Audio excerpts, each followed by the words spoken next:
네, 안녕하십니까. 덕골입니다. 오늘은 7월 25일 금요일 12시 55분을 가리키고 있습니다. 지금 한울이 29,350원으로 내려왔는데, 아침에 좀 급등이 심했죠. 예, 다들 놀라셨을 텐데, 파신 분들도 계실 것 같습니다. 일부 수익 실현하신 분들도 계실 수도 있고, 수익 되셨다면 축하드립니다. 제가 잘한 건 없지만, 여러분들께서 잘 모으셔서 잘 기다리셨고, 또, 급등이 나와서 잘 파신 덕분에 수익을 잘 내신 것 같습니다. 너무 축하드리고, 앞으로도 투자하실 때 제가 여러분들보다 투자를 더 잘해서 그러는 말씀은 절대 아니고요. 여러분들마다 투자 철학들이 다 있으시니까, 그 철학 잘 지켜가시면서 꾸준하게 묵묵하게 남의 말에 흔들리지 않고 투자 잘 이어가셨으면 좋겠습니다. 투자 판단은 본인 책임이니까요. 남의 말 들어서 잘 돼도 본인이 잘한 거고요. 본인이 판단을 잘한 거고요. 남의 말 안 듣고 묵묵히 길을 가다 손해를 봐도 그 또한 본인의 투자 철학이기 때문에 대신에 이 철학 자체가 흔들리지만 않는다면, 그러니까 누구는 남의 말 들었다가 또 딴 사람은 딴 시점에서는 또 남의 말 안 들었다가 이런 식으로 본인의 철학이 왔다 갔다 하지만 않는다면, 묵묵히 걸어간다면 충분히 주식 투자로 나중에 향후에 멀리 봤을 때 인생을 봤을 때 한 10년, 20년 뒤라도 그래도 굳건한 투자 철학을 지켜서 성공했다라는 결과가 꼭 오리라 믿어 의심치 않습니다. 지난번에 올렸던 영상에서도 좋아요 많이 눌러주셔서 너무 감사드리고요. 조회수가 요즘에는 좀 빠르게 잘 올라가고 있는 것 같아요. 그 다음에 구독 눌러주신 분들, 최근에 엄청 구독을 잘 눌러주셔가지고 제가 680명 70명 이때부터는 잘 안 올라가더니 어느 순간 지금 730명이 넘었습니다. 너무 구독 잘 눌러주셔서 감사드리고, 제가 이렇게 틈틈이 한울바이오 파마 이슈에 대해서 꾸준히 모니터링과 함께 유튜브 영상을 업로드를 하고 있으니까요. 가지고 계시는 분들은 꾸준히 유튜브 시청해 주시면서 좋은 정보 얻어 가셨으면 좋겠습니다. 참고로 저희 구독하시는 분들도 댓글을 보면 실력파 분들이 많으세요. 한울에 대해서 오래 투자하신 분들도 계시고, 제가 찝어내지 못하는 부분들을 또 찝어주시는 분들도 계시고, 영상에서 제가 못다한 설명을 댓글로 대신 통해서 말씀해 주시는 분들도 계시고, 너무 감사드립니다. 그래서 다른 분들은 좀 부족하시다고 생각하시는 분들은 내가 한울에 대해서 잘 아나 싶으신 분들은 한번 제 영상과 댓글 참고해 주시면서 같이 묵묵히 투자 잘 이어나갔으면 좋겠습니다. 특히나 밤 늦게도 이렇게 후원 슈퍼챗으로 10,000원이라는 큰 돈을 저에게 후원해 주시는 분 계시는데, 덕분에 제가 잘 카페에서도 잘 쉬기도 하고요. 열심히 한올에 대해서 하루 종일 또 연구를 하게 되는데, 몰두하게 되는데 많은 도움이 되고 있습니다. 그래서 너무 감사드리고, 누구나 10,000원은 누구한테나 다 소중한 돈이죠. 사실 누구 하나 소중하지 않은 돈은 없습니다. 그래서 그런 돈을 보내주신 거에 대해서 금액을 떠나서 그 깊은 감사의 마음을 꼭 전달해드리고 싶고, 앞으로도 후원 많이 부탁드려도 될지 모르겠지만 아무튼 잘 해보겠습니다. 열심히 해보겠습니다. 후원해주셔서 너무 감사하고요. 그 정성 꼭 받아들이고 열심히 연구하고 노력해 보겠습니다. 제가 오늘 오전 아침에 이제 출근하면서 봤는데요, 엄청 급등을 하는 거예요. 그래서 아니 이게 도대체 무슨 일인가 싶어서 이제 막 이것저것 이유를 찾아보니 딱히 이유가 없었어요. 근데 이제 급등을 했다는 건 어느샌가 매수세가 몰렸다는 얘기거든요. 그러니까 큰 자금을 가지고 계신 분인지 아니면 여러분들의 돈들이 모여서 그런지 모르겠지만, 어느 순간 한울바이오 파마의 가격대가 32,000원에 가게 됐고요. 그때부터는 이제 급등을 했기 때문에 그제 와서 뭐가 있는 거 아니야 라고 달라붙는 사람들도 있었을 거고요. 그래서 가격대가 그렇게 형성이 됐었던 것 같고, 그 다음에 장이 시작하고 나서부터는 이제 다시 원상태로 돌아오는 가격대를 보여주고 있습니다. 못 파신 분들은 너무 실망하지 마시고요. 못 파셨다고 실망할 게 뭐 있습니까? 원래 없던 급등이었어요. 사실 기회를 놓친 게 아니라, 사실 만약에 그때 못 판 게 나중에 멀리 봤을 땐 더 큰 돈이 될 수 있을지도 모릅니다. 그건 아무도 모르는 거고, 저는 참고로 한 주도 팔지 않았습니다. 저는 그런 급등의 이유를 찾았으면, 제가 예를 들어서 한울바이오 파마와 좀 뭔가 말도 안 되는 이유다라는 걸 찾았으면 또 모르겠어요. 한 몇 주라도 팔지, 제가 갖고 있는 주식에 몇 주라도 팔지 모르겠지만, 전혀 이유도 없었고 뭐 그냥 급등이었기 때문에, 그래서 이유 없는 급등이니까 좀 팔아야 되나 했는데 아예 뭐 이런 걸로 팔라고 제가 산 것도 아니고 사실 투자 철학을 지키고 제가 멀리 보는 그 목적이 있기 때문에 그 목적까지는 이 기업과 같이 동행을 하기로 마음을 먹고 꾸준히 묵묵히 걸어나가고 있는 과정에서 잠깐 엇나간 주식을 가지고 팔다 살았다 하기에는 제 능력도 부족하고요. 예측을 할 수도 없고요. 잠깐 올랐을 때 이걸 팔기에는 또 저의 뭐 투자 철학이나 이 기업의 펀더멘털이 더 갑자기 좋아졌거나 그런 것도 없기 때문에 사실 이 급등의 이유로 팔기에는 좀 이유가 부족했습니다. 그리고 저 스스로는 매도의 이유는 예외 사유거든요. 사실 주식은 저는 꾸준히 모은다고 생각을 하고 있고 주식 수는 늘려나가는 게 맞다고 생각을 하고 있는 사람이고, 매도는 사실 뭐 차트가 이래서 팔았다 뭐 이런 건 아니고요. 사실 매도는 예외 사유입니다. 급한 돈이 필요하거나 아니면 한올바이오 파마가 경쟁력을 잃었거나 기업 본연의 이슈로 경쟁력을 잃었거나 아니면 뭐 별다른 이유들이 있겠죠. 아무튼 그런 이유들이 예외 사유가 아니고서 저는 주식을 팔지 않기로 마음을 먹었기 때문에 오늘은 단 한 주도 팔지 않았습니다. 그래서 얼핏 한번 찾아봤어요. 한올바이오 파마 급등의 이유가 뭘까 찾아보니까 한올바이오 파마 급등의 이유가 두 가지 정도로 축약해 볼 수 있는데요. 첫 번째는 이거는 좀 확률이 좀 낮아요. DS 투자증권의 레포트. DS 투자증권 위원님 그 연구위원님께서 써주신 레포트가 최근에 제가 올려놓은 것도 있잖아요. 뭐 볼만한 시점이라는 제목으로 레포트가 올라온 게 있었는데 그걸로 인해서 이제 기대감이다. 임상 3상 발표에 대한 기대감이다라고 하기에는 타이밍이 너무 안 맞죠. 그죠? 향간에서는 이런 얘기도 있더라고요. 기대감 때문에 올랐다라는 기사도 났고.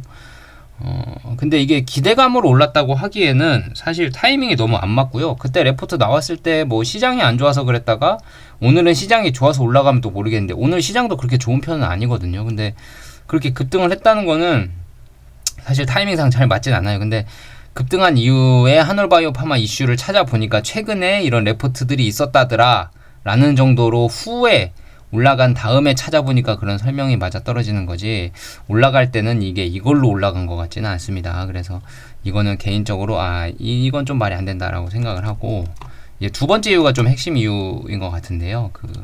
최근에 이제 삼천당 제약이 상한가를 찍었죠. 근데 한올바이오 파마가 지금 판매하고 있는 약물과 좀 비슷한 약물?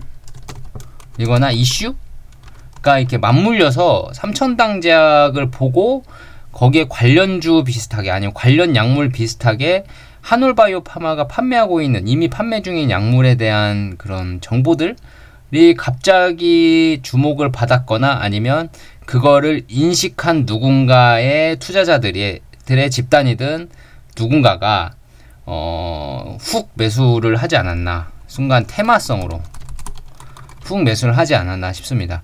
그게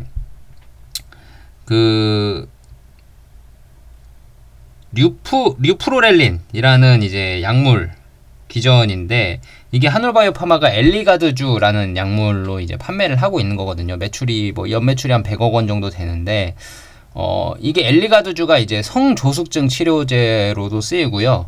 전립선암 치료제로도 지금 쓰이곤 있거든요. 근데 이거는 이제 워낙 특허가 풀린 상황이고 해서 한올이 지금 외국에 있는 회사에서 라이센스 인을 해서 팔고 있는데, 특허가 풀렸는지는 잘 모르겠습니다. 지금 여기까지는 정확한 정보가 아니고, 아무튼 한올바이오 파마가 라이센스 인을 해서 팔고 있는 약물인데 엘리가드주라는 약물이거든요. 이거 인터넷에 쳐보시면 아마 나올 겁니다. 근데 이 약물이 6개월에 한 번씩 이렇게 투약 받는 형태예요. 주사제인데 6개월에 한 번씩 투약을 받는 건데, 이게 이제 요즘에 삼천당 제약이 장기 지속형 경구제다 하면서 에스페스인가 이런 걸로 이제 상당히 많은 주가 상승을 보이고 있잖아요. 기술력이 어느 정도인지는 제가 검증한 바가 없고 공부를 해보진 못했으나 주가가 반응한 걸로 봐서는 시중에 인기를 받고 있는 주식인 건 확실한 것 같습니다. 그리고 그게 또 비만약 대상으로 하기 때문에 워낙 요즘에 일라일리나 노보노디스크나 이런 것들로 이제 비만약 이슈가 커졌고, 비만 시장이 개화를 했고, 비만 시장이 이제 암 시장을 다 잡아먹는 정도의 사이즈로 커지고 있다라는 개화기에 시작되는 시작이다라는 게 있기 때문에, 이제 일주일에 한 번씩도 너무 많다, 경구제로 바꿔야 된다, 아니면 뭐 삼천당 제약처럼 일주일에 한 번 먹는 경구제로 바꿔야 된다, 뭐 이런 식으로 지금 점점 약물의 그런 기술력이 점점 확장해 나가고 있는 상황에서 삼천당 제약의 그 장기 지속형 약물에 대한 관심이 높아졌고요. 한올바이오파마도 이런 6개월에 한 번 넣는 주사제가 있다더라, 뭐 이런 걸로 좀 엮이지 않았나 싶어요. 그래서 사실 저는 그 비슷한 같은, 그러니까 삼천당 제약의 기술이 소개하는 글에 한올바이오파마가 들어가 있어서 어느 글인지는 제가 기억이 잘 안 나는데, 이게 뭐 동국제약도 있고요, 대웅제약도 있고, 한올바이오파마 이름도 있고 막 이렇게 있었는데, 그래서 동국제약, 뭐 대웅제약 아침에 주가를 다 봤는데 뭐 급등은 전혀 안 나오더라고요. 그래서 왜 한올바이오파마만 급등일까 했는데, 사실 레포트 가지고 했으면 지금도 기대감이면 지금 사라지지 않고 수급도 유지되고 막 했어야 됐는데, 처음에 그런 급등이 나오고 나서 수급이 쪽 빠질 걸로 봐서는 그런 기대감 때문은 아닌 것 같고요.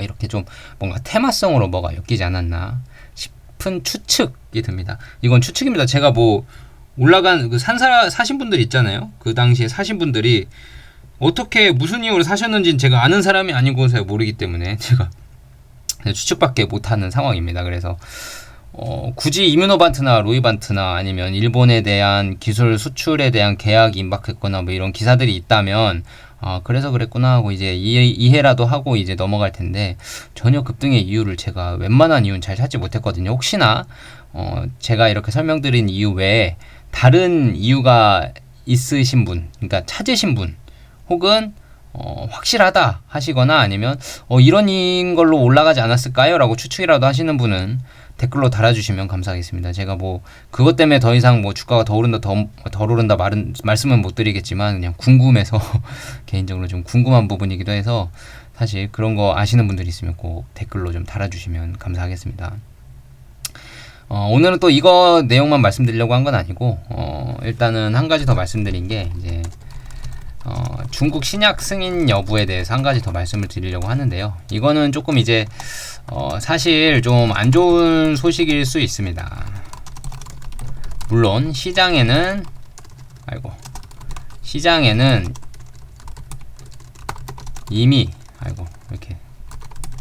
이미 가격에 다 반영돼 있는 상황입니다. 그러니까 중국 신약 승인 여부, 중증 근무력증입니다. 바토클리맙, 부작용이 있는 바토클리맙 약물이 중국에서 중증 근무력증에 대한 임상 3상의 데이터를 뽑았을 때 성공을 했고요. 2023년에 신약 제출을 했다가 2024년에 반려를 당하고 2024년에 다시 재제출을 해서 지금 2025년 6월이면은 이제 작년 6월에 제출했으니까 1년이 지났고 지금 7월이니까 1년이 넘은 시점이 됐는데요. 이게 지금 중국 신약 승인 여부가 조금 오래 걸릴 수 있을 것 같습니다. 예를 들면 좀 NMPA, 그러니까 중국 신약 승인을 허가하는 당국의 단체, 그러니까 기관 이름이 NMPA라는 곳인데요.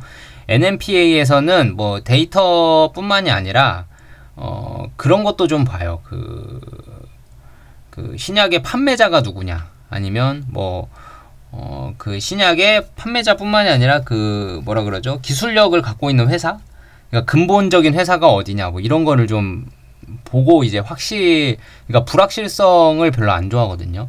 그러니까 어딘가 약이 잘못되면 뭐 어디선가 책임도 져야 되고, 어디서 어떻게 팔고 어떤 관계가 어떤 회사끼리 어떤 관계가 형성이 돼 있는지도 파악이 되고 확실해야 중국에서 신약 승인할 때, 이 약은 이 회사에서 팔고 있고, 이 회사는 어느 회사랑 계약을 맺어서 팔고 있는 거고, 이 약물은 어느 회사에서 만들었고, 이런 것들이 좀 확실히 정해져야 신약 승인을 내는 경우가 많습니다. 근데 지금 한올이 하버바이오메드랑 이제 중재소에 지금 제소가 되어 있는 상황이지 않습니까? 그 바토클리맙이. 일단 사건의 전말을 살짝 말씀드리면, 아시는 분 아시겠지만 한올바이오파마가 하버바이오메드에 2017년에 기술 수출을 했는데요. 하버바이오메드가 신약 주식에 대한 임상 진행을 열심히 꾸준히 확장을 해야 됨에도 불구하고 확장이 더디고 임상 진행이 더디니까 한올바이오파마가 중국 하버바이오메드에 갖가지 이의 신청을 했고 메일을 보냈고 소식을 물어봤고, 근데 하버바이오메드 측에서는 그렇게 뭐 큰 답변이나 반응이 없었고, 그래서 한올바이오파마 측에서 하버바이오메드 측에 우리 특허권 우리 약물 내놔, 라이센스 아웃 계약 취소야라고 통보를 했고, 그러자 하버바이오메드가 이제 못 줘 하면서 그 중재소에 같이 제소가 된 상황입니다. 그 상황에서 이제 하버바이오메드랑 한올바이오파마의 이 바토클리맙에 대한 약물 중국 판권에 대한 여부가 이제 지금 중재소에 넘어가면서부터 이제 불확실성이 커졌단 말이에요. 이게 계약 유지가 될지 계약 유지가 안 될지. 그러니까 중국 신약 승인을 판단하는 NMPA 같은 경우 입장에서 보면 하버바이오메드에서 제출을 했단 말이에요. 신약 승인 여부 데이터를 제출을 했고, 이게 지금 승인을 하자니 하버바이오메드 건지 한올 건지 이제 헷갈리기 시작한 겁니다. 하버바이오메드랑 한올이랑 계약 유지돼 있을 때는 당연히 하버바이오메드 측에 제출한 게 정당하다라고 볼 수가 있는데, 만약에 이게 한올바이오파마랑 하버바이오메드랑 이게 중재소에 들어간 순간부터는 이게 누구 건지 이제 확실하지 않은 거잖아요. 중재소에서 판단을 좀 받아봐야 이게 좀 확실한 상황이 생기는데, 중재소에서 판단을 지금 안 받아본 상황이라서 신약 승인 심사하는 기관 입장에서는 이거 도대체 누구 거야? 라고 할 수 있는 상황입니다. 그래서 데이터가 긍정적으로 나왔더라도 아마 바토클리맙 약물에 대한 MG 증증 근무력증에 대한 신약 승인 여부가 사실 조금 많이 지연될 수도 있는 상황입니다. 왜냐하면 중재소에 들어가면 거의 1년에서 2년 정도의 시간을 보내게 되고, 그 전에 하버 측과 한올 측이 합의를 한다면 당연히 한올 측에서 하버 측과 합의를 하면 NMPA 입장에서는 불확실성이 해소되어 있기 때문에 데이터 기반을 해서 그 신약 승인 여부를 판단을 할 수가 있는데, 만약에 합의가 이루어지지 않고 둘 다 중재소의 판단을 기다리고 있는 상황이 지속될수록 불확실성은 계속 이어진다고 봐야 될 것 같습니다. 그래서 단기간 내에 이 이슈가 좀 해소가 될 것 같지는 않고요. 좀 장기간 걸릴 것 같아요. 뭐 회사 측에서는 그렇게 설명을 할 수 있습니다. 중국 신약 승인 여부는 그 해당 기관이 데이터를 기반으로 승인을 하는 거기 때문에 사실 데이터가 중요하지 이런 중재는 중요하지 않다. 그리고 어차피 판매는 CSPC에서 한다. 판매망은 정해져 있다. 이렇게 설명할 수는 있는데 사실 그걸 다 납득을 하기에는 불확실성이 좀 있고요. 그래서 여러분들도 한올바이오파마 주주 입장에서 객관적으로 확인은 할 건 하셔야 되니까 참고하시고, 중국 신약 승인 여부는 조금 길어질 수 있다. 이렇게 좀 파악을 알고 계시는 게 보수적으로 이렇게 생각하시는 게 더 좋을 것 같아요. 나중에 혹시나 신약 승인 여부가 발표가 되면 중재소에 있음에도 불구하고 발표가 되면 뭐 다행인데, 그렇지 않고서야 좀 길어질 수 있다. 이 정도는 아시고, 그래도 주식 가격에는 지금 이런 중국 신약 승인 여부에 대한 불확실성이 상당히 녹아들어 있다. 그러니까 그때 이 하버바이오메드와의 중재소에 제소된 공시가 나온 이후에 한 하루인가 이틀인가 있다가 급락을 한 적이 있거든요. 그 4월달이었나요? 3월달이었나요? 아무튼 그런 소식이 나온 이후로 급락을 한 적이 있는데, 그때 급락할 때쯤에 반영이 거의 다 된 걸로 보고 있습니다. 그래서 24,000원, 5,000원을 계속 이 조정 기간을 거치면서 지금 29,000원까지 다시 올라왔는데, 최근에는 이제 이뮤노반트의 데이터 발표에 좀 집중하면서 가격이 좀 올라온 상황이고요. 아무튼 중국 신약 승인 여부에 대한 불확실성은 이미 주가 가격대에 다 녹아있고 반영이 끝났다. 그러니까 이 소식에 대한 모든 내용이 들리더라도 사실 주가의 반응은 그렇게 크진 않을 거예요. 더 이상 나올 소식도 많이 없고요. 지금 중재소에 들어간 마당에 무슨 소식이 있겠습니까? 신약 승인도 많이 늦어질 것 같고 한데 소식은 많이 없을 것 같으니까. 근데 그런 불확실한 소식을 듣고 나서 주가가 큰 폭으로 하락을 했고 조정 기간도 거쳤고 하기 때문에 주가에 이미 많이 반영이 되어 있다라는 거를 참고하시고 보면 될 것 같습니다. 그리고 마지막으로 오늘 또 말씀드릴 게 한 가지는 트럼프 리스크입니다. 지금 최근에 한국 관세 협상을 진행하려고 하는데 일본과 그 전에 관세 협상을 진행을 했죠. 뭐 물론 일본에서는 잘했다라고 자축하는 분위기인데 그 정도는 모르겠고, 또 이게 무슨 협상이냐, 일본 너무 손해봤다라고 하는 분위기도 심상치 않은 것 같고요. 아주 우여곡절이 많습니다. 근데 이제 한국 협상을 할 차례가 됐는데 미국에서 상당한 압박감을 주고 있고요. 트럼프 리스크가 더욱 다시 되살아나고 있는 분위기가 됐습니다. 근데 여기서 이제 제가 한 말씀 드릴 거는 트럼프 리스크와 한올바이오파마가 도대체 무슨 관련이 있는지, 뭐 시장 수급 면에서야 관련이 있고 외국인 기관의 매수 매도 세력에 대한 가격 변동성은 어쩔 수 없는 것 같습니다. 근데 저희 개인 투자자로서 한올바이오파마를 보고 투자하시는 분들에 대해서는 이 매수 매도의 사유가 트럼프다라고 하는 거는 솔직히 말이 안 되고요. 관세 협상을 근거로 난 매수하고 매도를 할 거야 하는 거는 우리나라 코스피 코스닥 시장 전체에 해당하는 얘기지 한올바이오파마 기업에 해당하는 얘기는 아니거든요. 그러니까 꼭 트럼프 리스크가 깊어졌다, 아니면 뭐 장 불확실성이 더 높아졌다, 이런 얘기가 주변에서 많이 들리시고 하시겠지만 매수 매도의 펀더멘털에는 전혀 상관이 없는 부분일 수 있기 때문에 꼭 이런 가격 변동성에 흔들리지 마시고 묵묵한 투자 철학, 본인만의 투자 철학을 유지해 나가셨으면 좋겠습니다.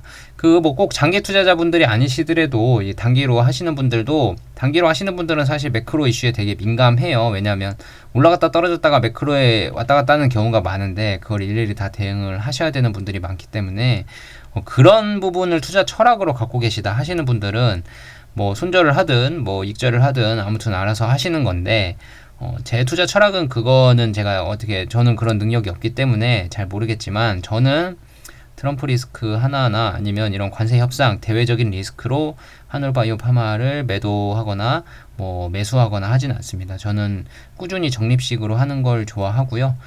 최근에 또 이제 이렇게 뭐 주가 조정이 있을 때 조금 더 저는 좀 담아봤고, 그래서 일단은 저는 장기적인 우상향으로 보고 있기 때문에 꾸준히 매수를 하고 있는 거고요. 여러분들도 구독자분들 포함해서 구독을 안 눌러주신 분들도 꼭 구독 눌러주시고, 이 틈을 타서 구독 꼭 눌러주시고, 꼭 이런 매크로 이슈 때문에 본인의 펀더멘털이나 철학이 흔들리지 않는 투자를 하셨으면 좋겠습니다. 주저리 말이 많았는데 금요일 점심입니다. 오후 잘 보내시고요. 내일 이틀은 또 주말이네요. 마음 편히 푹 쉬시고, 제가 또 다른 소식이 있으면 주말에 뭐 주말에 큰 소식이 없으면 영상을 안 올릴 수도 있고요. 아니면 또 이런 말씀을 좀 드리면 좋겠다 하는 것들은 제가 영상 업로드를 할 테니까요. 꼭 한번 업로드 되면 시청해 주시고, 사실 뭐 한올바이오파마가 급등을 아침에 하고 많이 떨어진 거는 주주 입장에서는 좀 아쉽긴 합니다. 하지만 살 기회가 더 생길 수도 있다는 점, 긍정적인 면도 있고, 그리고 한올바이오파마가 잘 될 거면 주가도 우상향 할 거니까 너무 큰 걱정하지 마시고요. 너무 아까워하지도 마시고, 이럴 때일수록 그 남들과 비교하시면 안 돼요. 그러면 제 펀더멘털이 흔들리거든요. 사실 남들과 비교하면서 하기에는 평생 이 주식 시장에서는 남들과 비교를 안 할 수가 없습니다. 내가 떨어져도 다른 종목은 다 올라가는 종목이 있기 때문에 그렇게 비교하기 시작하면 제가 주식을 오래 할 수는 없고요. 계속 그런 주식을 따라다닐 수도 없고요. 시장에 대응한다 뭐 이런 말 있잖아요. 사실 대응을 어떻게 하는지 저는 잘 모르겠습니다. 시장이 이미 반영을 하고 있는데 어떻게 그거를 대응을 한다는 건지 잘 모르겠습니다. 뭐 상승장에서는 누구나 다 가능합니다. 상승장에서는. 근데 하락장에서는 시장에 대응을 어떻게 하는 건지 잘 모르겠습니다. 아무튼 제 투자 철학과는 맞지 않은 부분이 좀 있는 것 같습니다. 트럼프 리스크에 관련해서는 주저리 잔소리 비슷하게 좀 많았습니다. 여러분들 모두 다 잘 하고 계실 거라고 믿고 오늘 방송은 여기까지 하겠습니다. 다시 한번 좋아요, 구독하기 꼭 눌러주시길 바라겠고요.